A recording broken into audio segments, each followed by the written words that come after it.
What's going on, ladies and gentlemen? Came across some very interesting news in the spectrum of a lot of players trying to return after having some time away. And the latest player has been Earl Thomas III, most famously known as, the central part of the Legion of Boom during Seattle's heyday. But he's recently coming back to try to return. So the last 2 years he's been out. The last 2 years, his ending was crazy, right? He has the final year, I want to say 2019 with might have been 2018 actually, but 2018 with the Seahawks. He gets carted off the field with an injury, and he's flipping off Pete Carroll and essentially the rest of the Seahawks. It's I feel like it was probably related to the contract situation from what I remember, and maybe them not, re-upping him. Or something about his usage on the field. I can't quite remember what that was in regards to, but he has the poorest exit, injury, personal situation with the Seahawks. He gets picked up by the Ravens, and then not even 2 years into his tenure with the Ravens franchise, he ended up punching one of his teammates, Chuck Clark, after Chuck confronted him about a blown coverage during training camp practice of all things. So it was really odd. Ravens ended up releasing him.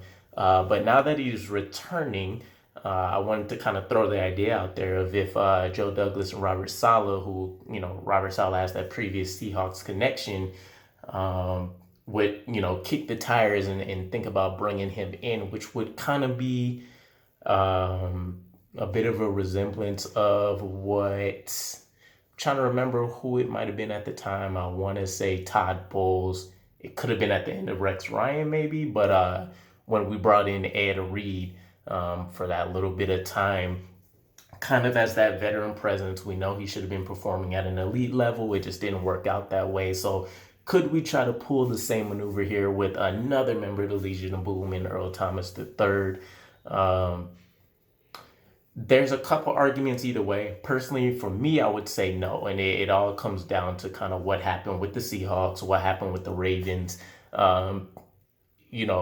Players that have blow ups like that on the field, I think more so than not can tend to be, a bit of locker room cancers.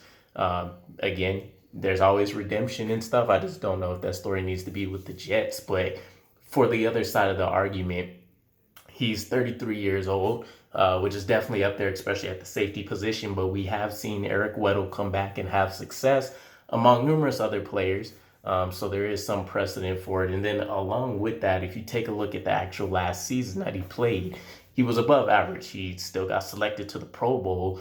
And if you consider how dominant he's been during his career, he's made 3 first-team All-Pros as a safety, which is the most in the NFL in that span at that position, which is pretty crazy. But again, 2019 season, he makes the Pro Bowl.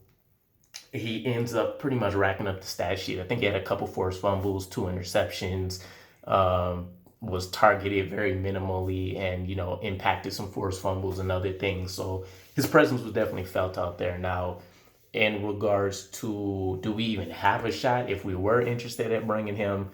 I don't know. The last I heard was that there's a couple things leading up to this, right? There was also, he did some drill work at Texas's Pro Day back in March, which was interesting. There was about 14 teams in attendance, and we were one of them at the time, so we would have been able to kind of get a little bit of a look. But I did hear he's interested maybe in the Cowboys, so I know we're potentially going to trade for him as well during the whole Seahawks situation, or it could have been the Ravens. But that Dan Quinn Cowboys connection that's down there may be what ultimately pulls him if there is significant interest around the league. But let me know what your guys' thoughts are. I figured it'd be a nice twist from, draft talk in general. Do you guys feel like we should bring in Earl Thomas III if he is performing at an elite level, above average, whatever you want to call it, or should we definitely avoid him? Appreciate the support as always. Peace.